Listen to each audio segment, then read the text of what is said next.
পায়রা পায়রা বিবি পায়রা পায়রা বিবি ও মামা দেখো না আমার চুলটা হিরোর মতো লাগছে না?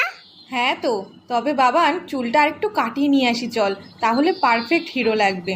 ও মা শোনো, তুমি দোকানদারকে বলবে আমাকে যেন হিরোর মতো চুল কাটিয়ে দেয়, পুরো যেন শাহরুখ খানের মতো দেখতে লাগে। ও মা বলো না, বলবে তো? বলবে না তো? উফ, চুপ কেন করে রয়েছো, কথা কেন বলছো না? হ্যাঁ হ্যাঁ রে বাবা, দোকানদারকে বলবো তোকে শাহরুখ খানের মতনই চুল কাটিয়ে দেবে। ওকে। কি বৌদি, কেমন আছেন? খবর সব ভালো তো? হ্যাঁ দাদা ভালো। আরে বাবান, কেমন আছো? হ্যাঁ ভালো আছি, তবে আমার কিন্তু হিরোর মতো চুল কেটে দিতে হবে। তুমি পারবে তো? আগে বলো, নয়তো তোমার কাছে কাটবো না। সব রকম কাটতে পারি আমি, তুমি এখানে এসে বসো। আমাকে একটু উঁচু করে দাও, আমি তো